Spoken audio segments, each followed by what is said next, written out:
Très heureux de vous savoir assez nombreux sur les antennes des radio et télévision. Merci beaucoup de votre fidélité. C'est votre émission Ronde Politique, cette émission qui traite justement les actualités politiques de la République démocratique du Congo. Et aujourd'hui, nous parlons justement de ces projets de la révision de la Constitution de la République démocratique du Congo. Nous avons l'honneur de recevoir pour vous Viviane Massingo. Elle est interfédérale du mouvement des Congolais unis, un parti justement qui est implanté dans la République démocratique du Congo. Et donc avec elle, nous allons devoir analyser cette question relative justement à ces projets de la révision de la Constitution. C'est une question éminente bien évidemment, qui divise la classe politique de la République démocratique du Congo. Nous allons pouvoir analyser justement si il le faut ou pas réviser la Constitution. Vous aurez des réponses justement au cours de cette émission. Merci beaucoup à toute l'équipe réalisationnelle. Je cite John Mukanda justement, qui est derrière le caméra. Merci beaucoup et merci beaucoup à vous, Madame Viviane Massingo, d'avoir accepté à notre invitation. Merci beaucoup, c'est un honneur et un plaisir que vous nous faites en acceptant justement cette invitation. Merci, c'est à moi de vous remercier plus, de m'avoir encore invité une fois de plus. Je sais que maintenant ça fait plus d'une année que vous ne m'invitez plus et aujourd'hui la chance m'en sourit. Merci. Et donc c'est avec elle, elle est interfédérale du MCU, je l'ai dit, Mouvement des Congolais Unis. C'est un parti qui est implanté justement à travers la République démocratique du Congo. Aujourd'hui, nous allons devoir savoir la position du MCI par rapport à cette question justement relative à ces projets de la révision de la Constitution. C'est une question qui défraie justement la chronique politique justement de la République démocratique du Congo. D'entrée de jeu, on aimerait justement déjà poser la question à Madame Viviane Massingo. Projet de la révision de la Constitution tel que le président de la République Félix Antoine Tshisekedi l'a souhaité lors de son discours à Kisangani. Quelle serait aujourd'hui ou quelle est la position du mouvement des Congolais unis par rapport à ces projets de la révision de la Constitution qui ne cesse justement de diviser la classe politique de la République démocratique du Congo? Merci beaucoup, monsieur le journaliste, de la question. Comme vous venez de l'épingler, c'est vraiment une épine dorsale qui actuellement, et c'est vraiment à la une, et c'est dans toutes les bouches, c'est dans tous les espaces de la République démocratique du Congo, même en dehors de la République, c'est-à-dire on peut parler même du monde entier, cette épineuse question de changement, de la révision de la Constitution de notre République démocratique du Congo. Laissez-moi un peu faire un petit briefing par rapport au passé.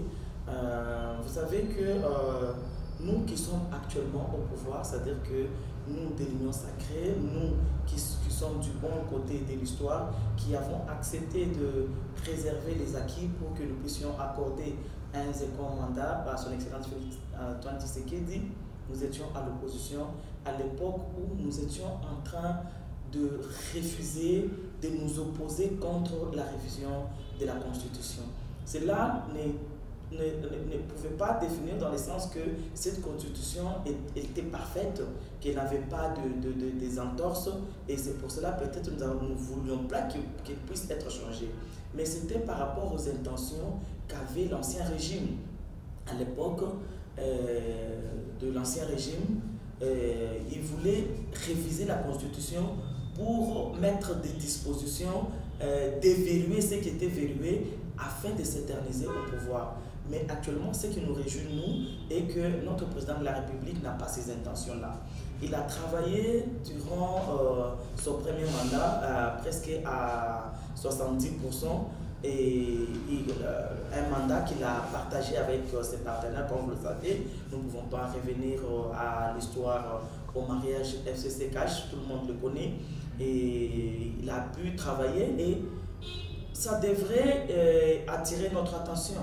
Pourquoi c'est durant ce deuxième mandat, dès l'entame de son deuxième quinquennat, que son Excellence Félix Tshisekedi émet un souhait. Avant, c'était un souhait et maintenant, il a réellement donné sa position lors de son speech au meeting de Kisangani, qu'il tenait à ce que l'année prochaine, c'est-à-dire l'année 2025, que la République démocratique du Congo puisse avoir une nouvelle constitution. C'est-à-dire qu'il a compris que cette constitution ne lui permet pas de bien travailler. Cette constitution ne lui permet pas de répondre aux desiderata du peuple congolais, ne lui permet pas de travailler le main libre. Le président est, entre guillemets, en train de travailler avec des mains liées. Alors, si d'abord pour d'emblée donner la position du MCU, c'est la position du peuple congolais, pour faire voir que cette constitution a beaucoup d'entorses qui font parfois que ça freine même l'évolution, même le développement de notre pays. C'est pour cela nous étant du côté de la population et les mouvements des Congolais unis, les partis chers à son excellence ambassadeur Mon Habité Ndaba Congolais, Jean-Paul Djouvila, nous sommes du côté de la population pour faire voir que le président de la République, lui, il est garant du fonctionnement du bon fonctionnement de toutes les institutions de la République, a compris qu'il fallait réviser, qu'il fallait revoir cette constitution. Comme nous disions, c'est la Bible de la République démocratique du Congo, mais il y a des entorses. Il y a des failles qu'il faudrait soit réviser, soit changer certaines dispositions afin de permettre que la République, les pays puissent décoller, avancer. Je ne sais pas si vous pouvez déjà permettre que je puisse énumérer quelques points qui peut-être il y a nos compatriotes d'autres qui en ont soulevé tant d'autres, mais je peux soulever 2 ou 3 points qui aujourd'hui donneraient la faveur qui font que si on révisait cette constitution, c'est pour le bien-être du peuple congolais. C'est très important. Mais avant cela, je voulais d'abord que nous puissions comprendre quelque chose avec le téléspectateur, dans le sens que si aujourd'hui le président de la République a donné une astuce, il a fait voir qu'il doit mettre en place une commission. Cette commission doit travailler en examinant la Constitution pour voir si on pourra réviser, c'est-à-dire retoucher quelques dispositions de la Constitution, ou il faudrait changer carrément cette Constitution. Et c'est cette commission-là qui pourra peut-être après donner le quitus à ce qu'on puisse soit réviser, soit changer. Mais il y a un point que nous devons soulever à l'attention de la population, qu'elle sache que les pays, à moins que l'année prochaine, un miracle puisse s'opérer, que Dieu puisse faire grâce et que cette guerre de l'Est puisse peut-être prendre fin. Parce que si cette guerre est là, il y a une disposition dans notre constitution qui stipule que quand les pays est en guerre, ou bien en état de siège, ou bien en état d'alerte, ou bien état d'urgence, on ne peut pas passer à une révision constitutionnelle. Ce qui fait que il faudrait qu'on parle d'un changement. Ça va appeler un référendum. Mais est-ce que le budget 2025 le prévoit? Point d'interrogation. Je pense que les garants du bon fonctionnement des institutions de la République pourra être entassé parce qu'il y aura une commission qui pourra assez réfléchir par rapport à cela. Alors, Madame Viviane Massengo, vous avez énuméré justement quelques points qui permettront aujourd'hui qu'on puisse pouvoir réviser la Constitution de la République démocratique du Congo, bien évidemment. Le chef de l'État a eu à faire son premier mandat. Alors, pourquoi vouloir réviser la Constitution au deuxième mandat du président de la République? C'est une question que le peuple congolais aussi s'interroge. Jusque-là, Madame Viviane n'a pas encore épinglé les points que MCU, et ce sont ces points-là que nous voudrions aussi que le moment que la commission qui sera mise en place pour travailler, que cette commission puisse aussi prendre en compte. Oui, c'est les points que nous voulons relever qui sont comme des freins à l'évolution ou bien au développement de notre pays. Nous avons d'abord le régime politique. Le régime politique que nous avons actuellement dans notre pays, c'est un régime qui ne permet pas au chef de l'État de travailler, d'être réellement responsable de son programme. pouvez vous imaginer que c'est lui-même, lors de sa prestation de serment, il donne son programme au peuple que je ferai ceci et cela durant les 5 ans, mais il n'a pas le main libre pour exécuter cela. Il y a une lourdeur par rapport à ces régimes politiques. Ces régimes politiques de semi-présidentiels, c'est un régime qui vaut beaucoup mieux dans des pays où, par exemple, il y a juste 2 côtés. Il y a les socialistes, il y a quoi, la gauche, la droite, par exemple. C'est-à-dire que le président aujourd'hui, pour qu'il puisse se nommer un premier ministre, ce premier ministre-là doit sortir de la majorité parlementaire. Comment nous pouvons arriver à cette majorité parlementaire si nous avons aujourd'hui dans notre pays 900 à 1000 partis politiques? Vous imaginez que c'est très difficile aujourd'hui parce qu'il faudrait nommer un informateur qui doit être au Parlement pour dénicher la majorité. Et c'est réellement, c'est la vraie majorité. Dans les 600 partis politiques, dans plus de 60 de regroupements politiques, et c'est facile de dénicher une majorité parlementaire qui pourra être acquis au chef de l'État. Vous voyez que c'est une lourdeur. Le Premier ministre provient de cette majorité-là. Et quand le Premier ministre doit travailler, le président qui est le garant de bon fonctionnement de toutes les institutions, il n'est pas responsable de son programme. Il doit nommer un Premier ministre qui doit provenir de la soit majorité, soi-disant majorité parlementaire, et il doit nommer les membres de son gouvernement. Ces membres de ce gouvernement, ce n'est pas le choix du chef de l'État qui peut se dire que par rapport à telle compétence, je peux prendre M. Ali pour qu'il devienne ministre de l'Éducation, ministre de la Jeunesse, mais il a les ministres qui sont imposés par les chefs des partis politiques, qui parfois nomment les membres de leur famille, le nomment, excusez le terme, la concubine, et sans pour autant se baser sur la compétence ou la méritocratie qui deviennent des ministres. Et le président de la République doit travailler avec ces gens. Et aujourd'hui, le Parlement peut, le chef de l'État peut dissoudre le Parlement. Le Parlement aussi, pour même que le gouvernement puisse être investi après la nomination du chef du gouvernement par le président de la République, avant que le chef de travail, il doit passer devant la chambre basse pour donner son discours programme afin qu'il soit adopté au sein du Parlement. Et parfois, pour que ça soit adopté, les parlementaires exigent de son argent. Vous voyez? C'est-à-dire qu'il y a beaucoup de points qui sont négatifs par rapport à ces régimes politiques que nous avons aujourd'hui semi-présidentiels. MCU propose un régime présidentiel. C'est un régime autoritaire. Et que le président de la République, comme il est choisi au suffrage direct, choisi par la population, qu'il puisse répondre directement à la population qu'il a choisi et qui a jeté son dévolu sur lui pour qu'il soit à ce niveau-là. Mais vous trouvez que avec cette multitude, avec ces régimes politiques que nous avons, nous avons des individus qui sont plus forts que les institutions de la République. Vous comprenez, monsieur le journaliste, ce sont des entorses qui se retrouvent dans notre Constitution. Alors, à ce jour, c'est-à-dire que même pour que telle disposition puisse passer, il faudrait que le Parlement, et le Parlement, il y a des chefs de partis politiques, des regroupements qui ont la majorité, qui ont un mot à dire, et les institutions n'ont plus de travail et ils n'aident plus la République.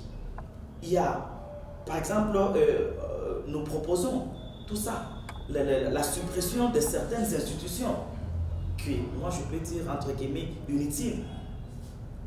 Sensa, actuellement Sensa. Vous connaissez la signification de Sensa? Pourquoi la Sensa doit exister jusqu'à ce jour? C'était une disposition d'appui à la démocratie qui accompagnait quand le pays est en crise. Mais aujourd'hui, il y a déjà un président élu, la Sensa continue. CNDH, les assemblées provinciales, chers journalistes. Ce sont des institutions qui sont qui n'aident pas parfois en rien, mais qui sont là à consommer le budget de la République au détriment du peuple congolais, au détriment des fonctionnaires de notre République. Pour une fois, lorsque cette constitution sera changée, c'est pour la première fois qu'on aura la bonne constitution qui sera promulguée par un président élu. Vous savez que les constitutions que nous avons, c'était pendant des moments de crise.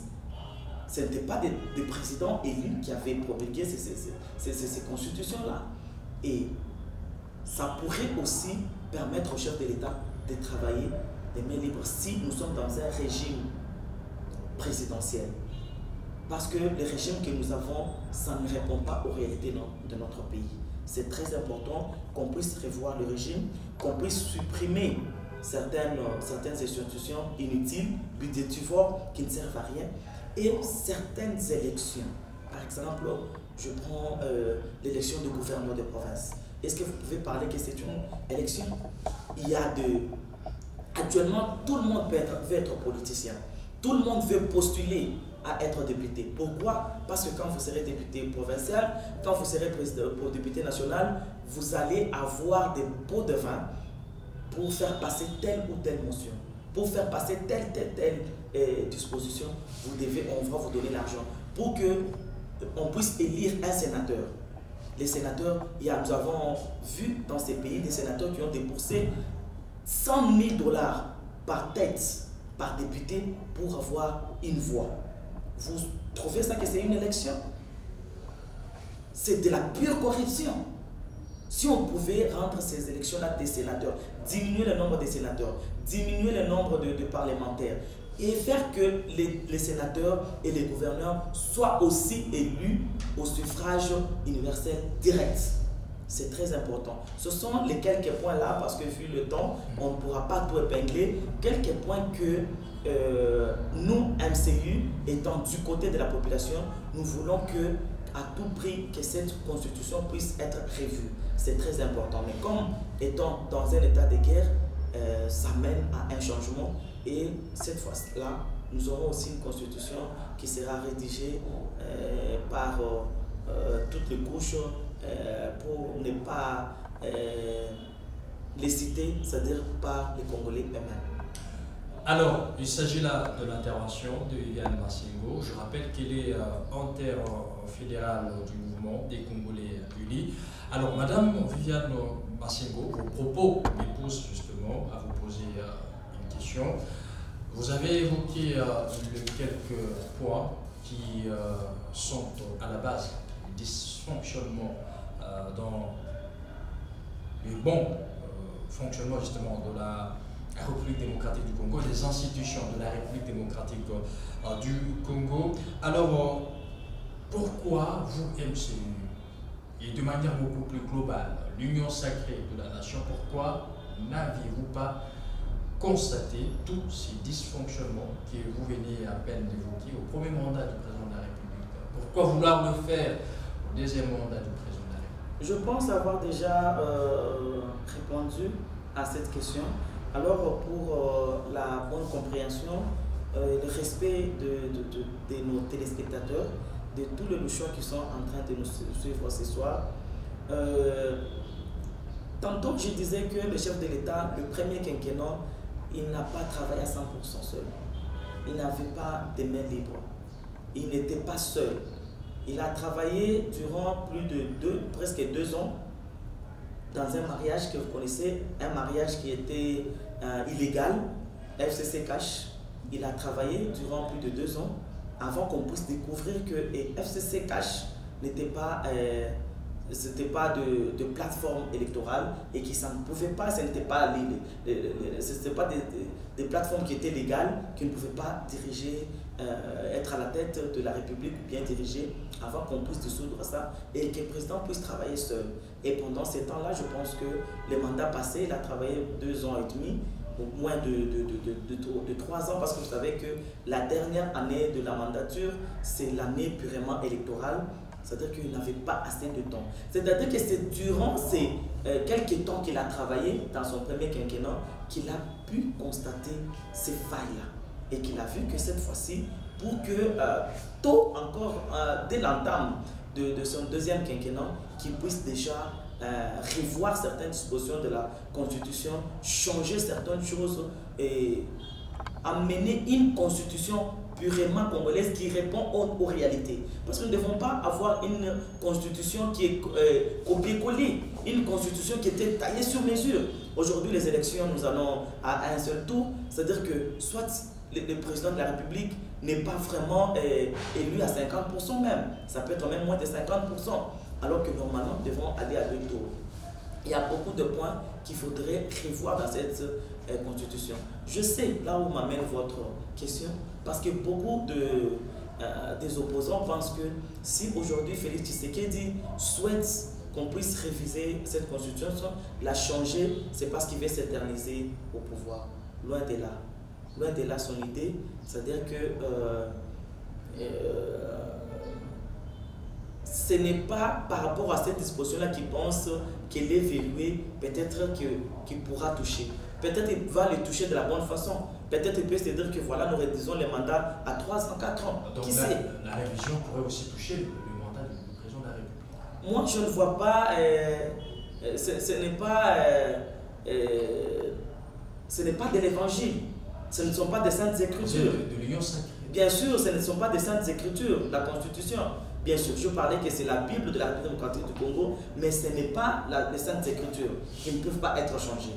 C'est-à-dire qu'on peut, cette disposition qu'il avait verrouillée, et pourquoi pas ne pas revoir ça si c'est entaché d'irrégularité. Peut-être il peut se dire que voilà, peut-être un chef de l'État, il vient, il gouverne pendant 4 ans. Il organise les élections, comme nous le voyons en France et aux États-Unis. C'est 4 ans, ce n'est pas 5 ans. Et s'il pouvait réduire, alors cette disposition, vous allez accepter que ça soit déverrouillé ou pas. Et si se disait par exemple, parce qu'il y a beaucoup de Congolais qui ont des atouts, qui peuvent aussi diriger ces pays, qui peuvent aussi amener un changement, un développement, pourquoi ne pas rester peut-être un seul mandat? C'est-à-dire que vous postulez, vous êtes élu, chef de l'État, et vous allez travailler durant un seul mandat, et puis c'est tout. Vous passez, vous laissez la place à quelqu'un d'autre. Ça peut aussi arriver. Alors, les opposants, nous savons déjà ce dont ils ont peur. Nous savons très bien cette constitution, comment elle a été élaborée. Elle était taillée sur mesure par rapport à certains individus. Il y a aujourd'hui les autres points, parce que je me suis dit que je ne pouvais pas évoquer tous les points.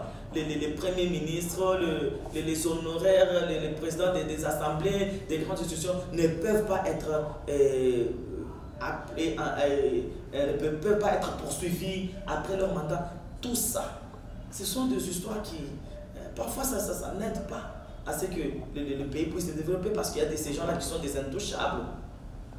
Alors, les opposants choisissent déjà la voie du boycott.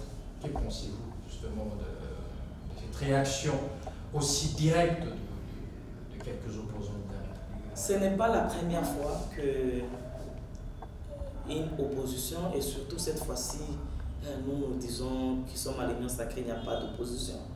C'est une opposition entre guillemets si faible. Il n'y a pas vraiment d'opposition, mais non.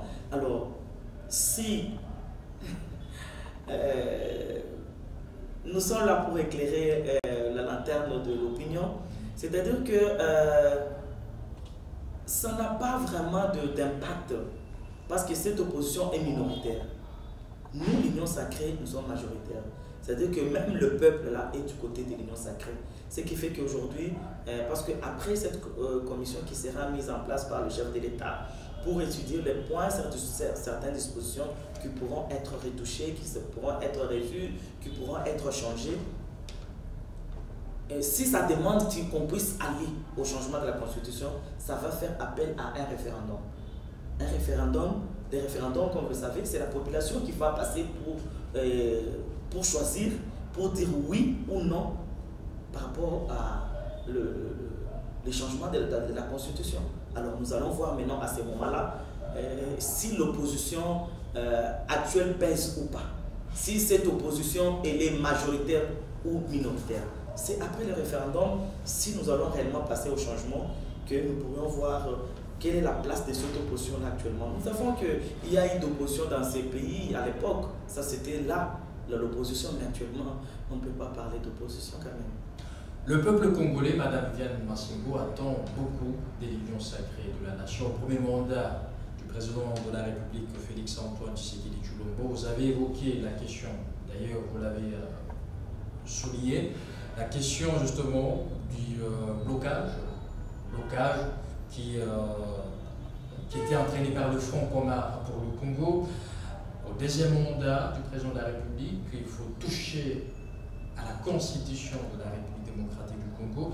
Alors qu'est-ce qu'il faut faire? Reviser la constitution pour répondre aux attentes du peuple congolais. Qu'est-ce qui est prioritaire pour vous, l'Union sacrée de la nation? Quand actuellement le chef de l'État a pris cette initiative, il a émis un vœu, un souhait vraiment profond, parce qu'il en a parlé avant quand il était en Belgique. À l'époque, c'était juste en passant, et nous avons vu qu'il est revenu là-dessus. Nous avons trouvé que quand un chef insiste sur un point, il faut vraiment tirer attention sur ça, parce que ça paraît déjà très important. Et ce n'est pas que parce que nous voulons réviser la Constitution ou bien la Constitution sera changée, les trains de vie s'arrêtent, le Congo s'arrête. Non, la vie continue. C'est-à-dire que le gouvernement continue à travailler. La guerre à l'Est aussi. La guerre à l'Est aussi, les différentes démarches, les différentes politiques mises en place pour éradiquer cette guerre continue. Il y a la facette diplomatique. Le chef de l'État s'est lancé du côté de la diplomatie, demander de réconciliation, demander l'intervention d'autres États pour que cette guerre puisse prendre fin. Et entre-temps, nos hommes armés aussi se battent de l'autre côté. On doit aussi leur donner assez de moyens pour qu'ils puissent se battre et éradiquer cette guerre. Comme vous le savez, cette guerre est médiatique, cette guerre est politique, et cette guerre n'est pas une guerre ordinaire. Vous le savez très bien, il y a même des Congolais qui sont des tueurs de ficelles. Il y a des Congolais qui sont des traîtres dans cette guerre, qui sont contre la République et qui sont en train d'alimenter cette guerre sous l'impulsion de l'Occident. Alors, ce n'est pas que quand l'Union sacrée, et parce qu'on vous le dit, le programme est là. Les axes prioritaires sur lesquels et le gouvernement de la première ministre et le chef de l'État lui-même, quand il a donné son programme lors de son investiture, c'est-à-dire que ce travail-là continue. C'est-à-dire que le peuple congolais ne peut pas se dire aujourd'hui qu'il est abandonné à sa très... Oui, puisque le peuple, on a comme l'impression que vous vous basez beaucoup plus sur la révision de la Constitution que sur le défi de la population. Pas du tout, pas du tout. Le gouvernement continue à travailler par rapport à mettre fin à cette guerre, continue à travailler par rapport à l'amélioration du côté socio-économique du peuple congolais, c'est-à-dire que même les infrastructures. Est-ce que nous sommes ici dans le Haut-Katanga, monsieur le journaliste? Est-ce que c'est par rapport à cette révision constitutionnelle qu'aujourd'hui le gouverneur de province Ouattara ne travaille pas? Il est en train de travailler, il est en train d'arranger les routes, il est en train d'asphalter les routes, il est en train de relier des quartiers, il est en train de travailler aussi dans l'arrière-province. Et à travers la République, il y a des chantiers. Il y a des chantiers qui s'effectuent du jour au jour. C'est-à-dire qu'il y a le gouvernement travaille. Ce n'est pas que parce qu'il y a la révision de la Constitution, tout s'arrête et on ne fait plus rien, le gouvernement ne fait plus rien. Non. Vous avez vu dernièrement, il y avait cette épineuse question ici de la hausse du prix du carburant sur les marchés. On a travaillé pour qu'on puisse stabiliser, juguler cela pour que ça ne puisse pas impacter sur le vécu du peuple, impacter sur le panier de la ménagère. Alors, vous comprenez que non, le peuple doit toujours continuer à faire confiance à cette union sacrée. Parce que dans cette union sacrée, comme on le dit toujours, nous sommes du bon côté de l'histoire, c'est-à-dire nous sommes du côté de la population.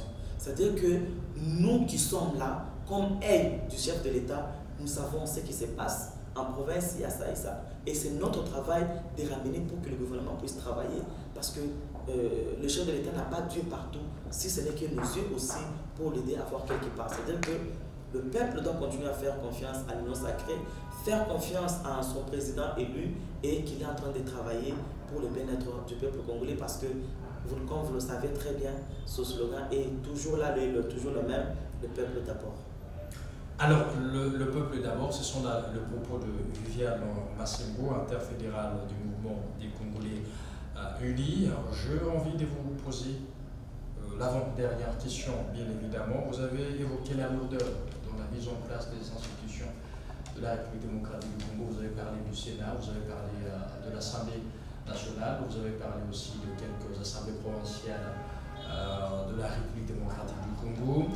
Alors, puisque ces institutions sont déjà là, le Sénat est déjà là, l'Assemblée nationale est déjà là, les assemblées provinciales sont déjà là, pourquoi vous continuez à évoquer la lourdeur pour s'y baser sur cette question pour pouvoir viser la Constitution de la République? Je me suis basé sur le problème du régime politique. Le régime politique que nous avons au Congo n'est pas adapté à nos réalités. Je parlais de la lourdeur des institutions, de la mise en place de certaines institutions. Regardez le temps que le président de la République a prêté serment et le temps que le gouvernement a été mis en place et combien de temps ce gouvernement a pris pour être investi par le Parlement. Vous comprenez déjà? Les chefs de l'État prêtent serment et donnent son programme, on l'investit au mois de janvier. Et il faut attendre 4 mois après pour qu'on puisse avoir un gouvernement. Vous comprenez? Tout ça, c'est quoi? Parce que nous avons des hommes qui sont plus forts que les institutions, qui doivent s'imposer, parce que le président ne va pas prendre celui-ci comme Premier ministre, il doit sortir de telle famille, parce que c'est nous qui composons la majorité parlementaire. Mais cela se passe au sein de l'Union sacrée. Les présidents de la République, c'est au sein de l'Union sacrée, mais c'est par rapport... Vous êtes majoritaire. C'est par rapport... On ne peut pas changer si on n'a pas changé la Constitution. On est majoritaire, mais il y a... Pourquoi aujourd'hui nous avons la multitude de partis politiques? Déceler aujourd'hui une majorité parlementaire, si par exemple on n'avait que 2 tendances, la gauche et la droite, ça serait facile. On arrive au sein du Parlement, qui sont de gauche autant, droite autant, et le problème est tranché, on a la majorité. Mais il faut nommer un informateur. Il faut former un formateur du gouvernement. Et tout ça, ça a pris du temps. Et après, dénicher la majorité. Et la majorité même n'est pas acceptée par tout le monde. Vous comprenez cette lourdeur-là dans la façon de travailler. C'est-à-dire que le chef de l'État n'est pas lui-même le responsable de son programme. Il donne un programme. Et quand c'est lui qui est répondant par rapport à la population, parce que c'est la population qui l'a élu. Mais ce n'est pas lui qui fait tout. Il n'est pas seul à décider. Aujourd'hui, s'il y a quelque chose qui ne va pas, le Parlement peut se réunir et dire nous devons choisir le président de la République. Et peut-être soit le président de la République doit passer à les corrompre pour qu'ils acceptent qu'il reste là. Il y a des motions, nous avons vu dernièrement certaines motions qui ont été soulevées au Parlement contre tel ministre, de tel ministère. Mais vous sentez que c'est étouffé parce que ces ministres-là, il connaît le rouage, comment ça fonctionne. Il est allé corrompre les députés et la motion est tombée. Vous comprenez? Et comment nous pouvons travailler de cette façon-là? Vous sentez que même le chef de l'État n'est pas répondant, il n'est pas à même de répondre de ce qui va, de ce qui ne va pas, parce qu'il n'est pas seul à décider. Vous voyez? C'est-à-dire qu'aujourd'hui, il y a le projet du budget 2025. Jusqu'à ce jour, ça traîne au niveau de la chambre basse. Après la chambre basse, l'adoption, c'était acceptable, ils ont accepté, ils ont reçu, ils sont en train de travailler en commission avant de l'adopter. Et après ça, ça doit aller en deuxième lecture, en deuxième lecture au niveau de la chambre haute. Pourquoi toutes ces gymnastiques-là? Et pendant tout ce temps-là, il y a toujours ces hommes-là forts qui sont contre nous, ça ne va pas passer parce que ceci, ça ne va pas passer parce que ceci. Et après, on doit les corrompre pour qu'ils puissent se taire et que ça passe. Vous sentez que ça ne va pas du tout. Le pays est plein de corruption. Tout le monde aujourd'hui veut faire la politique parce que je vais devenir député pour que je sois intouchable. Je vais devenir député pour que, quand il y a des motions, quand il faut de choix un gouverneur, il faudrait que les députés provinciaux se mettent là-bas et que le gouverneur puisse aller dans les trésors publics et leur donner quelque chose pour qu'ils puissent garder son poste. Vous sentez que si maintenant le gouverneur est élu directement par la population, il va répondre seulement la population, il ne va pas répondre devant les élus des élus dont nous pensons que ce sont des élus, mais qui sont des élus de certaines personnes. Ils sont là, c'est pour recevoir l'argent et ne pas travailler, mais là, ils sont là pour leur propre compte. C'est vraiment déplorable. C'est vraiment déplorable. Merci beaucoup, Madame Viviane Massengo. Je rappelle, vous êtes interfédérale du mouvement des Congolais unis. Nous sommes en train de discuter, d'échanger justement autour de cette question éminente, cette question de la révision du projet autour de la révision de la Constitution de la République démocratique du Congo telle qu'elle a été adoptée justement par voie référendaire en 2006, bien évidemment. Il s'agit là de la loi fondamentale de la République démocratique du Congo et donc nous sommes venus nous enquérir de la position de ces partis politiques du mouvement des Congolais unis, représentés ici par Viviane Massengo, interfédérale du mouvement des Congolais unis, MCU en sigle. Madame Viviane Massengo, dernière question bien évidemment, qu'est-ce que vous pouvez rassurer à cette population justement qui vous suit en rapport avec cette question qui ne cesse de diviser aujourd'hui la classe politique de la République démocratique du Congo? Reviser la Constitution, êtes-vous d'accord ou pas? Et pourquoi? Nous l'avons déjà dit que cette Constitution a Saïdi et population. Une Constitution, une loi fondamentale. A Saïdi et évolution du pays. Il faut freiner l'évolution parce que quand il est ma disposition, Constitution a Saïdi. Quand il est ma institution, il croit qu'à Saïdi. Aujourd'hui, il y a des grèves un peu partout. Les médecins en grève, il y a des enseignants à ce jour dans le secteur public qui n'ont pas encore repris la grève. Tout ça pourquoi? Parce que il y a ces institutions-là qui sont privilégiées. Et ils peuvent toucher les 5 000, les 21 000 $, mais un enseignant de votre enfant qui a fait qu'aujourd'hui, que vous puissiez passer devant la caméra, parler français, que vous puissiez être au sein de la plénière, défendre, parler, être appelé médecin, être appelé juriste, économiste grâce à ces gens-là, mais juste pour leur donner un salaire de 500 $, même de 300 $, même de 200 $, ça pose un problème. Et vous pensez que nous devons continuer sur cette lancée-là? C'est-à-dire qu'il y a un pyramide renversé. C'est-à-dire que le peuple est en bas avec un petit rien, avec des salaires médiocres. Et les grands là qui sont au sommet, et ils touchent des montants colossaux, et ils sont là, ils ne font rien pour la République. Donc c'est ça que vous voulez réviser dans la Constitution. Oui, c'est parmi les entorses, monsieur le journaliste. C'est parmi des points qui fâchent. Vous comprenez? C'est-à-dire qu'aujourd'hui, si dans une constitution, on peut dire, s'il y a la guerre pour raison de paix, on peut céder une partie de la République. Et vous trouvez que c'est une constitution qui est normale.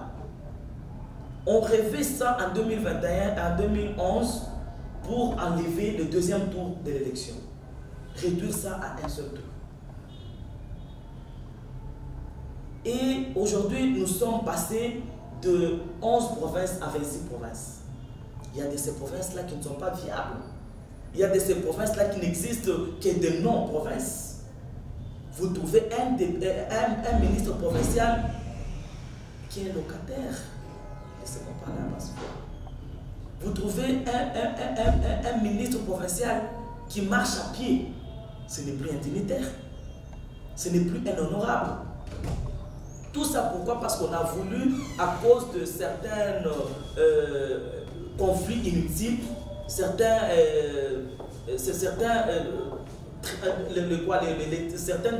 à cause du tribalisme, non, il faudrait que nous puissions devenir aussi une province. Nous ne devons pas être dirigés par tel.